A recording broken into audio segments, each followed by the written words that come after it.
We're going to move on to a third way to create an HDR and an SDR grade and package those. And that's by using the HDR10 or HDR10 Plus systems.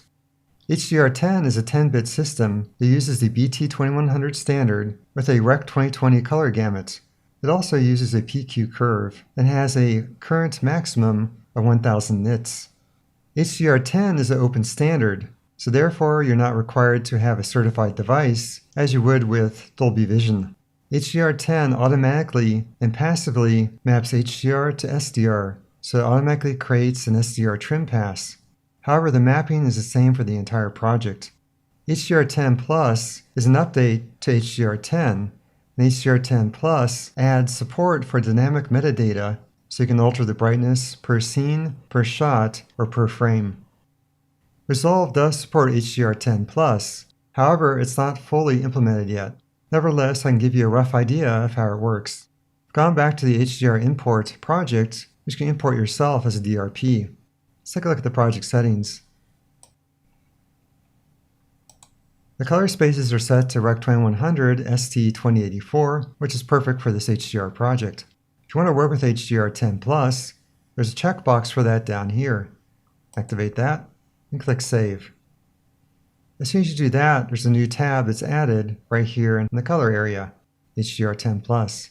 Now before we use that, we have to analyze the shot. Make a couple of quick changes here. And so let's say we're ready to do the analyzation. Go up to Color, HDR10 Plus, and much like Dolby Vision, you can choose to analyze all the shots in the timeline, the shots you have selected, and then average the result, or analyze a single frame. I only have one shot here on my timeline, so I'll choose Analyze Selected Shots and give it a moment. Based on what you're analyzing, it could take a few moments up to quite a long time. But once that window closes, it's analyzed. You can see it's gotten a bit darker, and the values have moved in the scopes. If you go to the HDR10 Plus tab, you'll see that Enable Tone Mapping Preview is checked on. And that's what HDR10 Plus is doing. It's essentially tone mapping to move the values into an SDR legal range. Now you can see it doesn't get all the way down to 100 nits. In fact, it's up around 400 nits. If you're worried about showing this on the old analog television set, then yes, 100 nits would be pretty much the limit. However, there are a number of contemporary devices that can get up to 400 nits, such as the screens for smartphones or laptops, and a number of digital projectors. The brightest areas are around the light bulb fixtures. You would expect those to be overexposed. You'll notice that a number of sliders in the HDR10 Plus tab are grayed out. Again, HDR10 Plus is not fully implemented in this version of Resolve. At some point in the future, you'll be able to adjust the result of the analyzation. For now, you can simply turn off or on the Enable Tone Mapping Preview.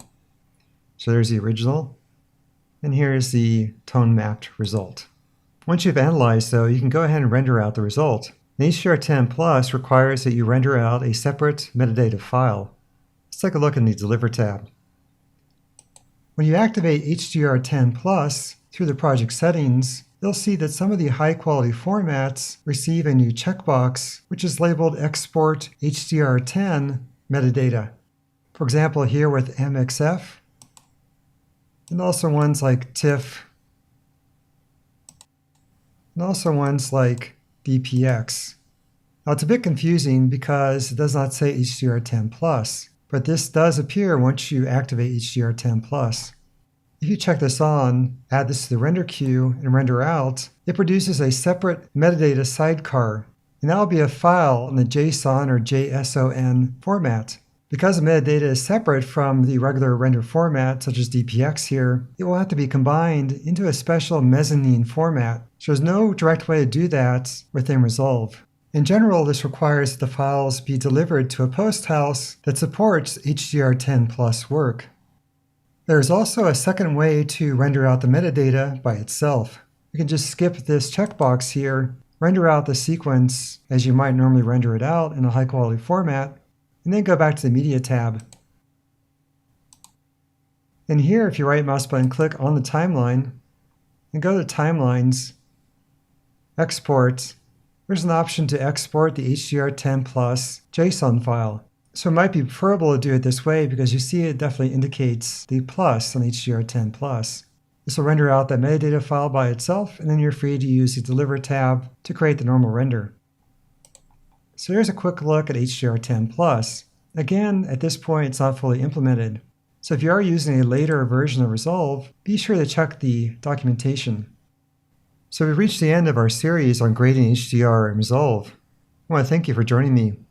I'd encourage you to visit lowpost.com and check out other tutorials on Resolve and color management. I'd also encourage you to visit the forums at lowpost.com, where you can ask and answer questions on the topics we've discussed in this series. So once again, thank you for joining me, and have fun with HDR grading.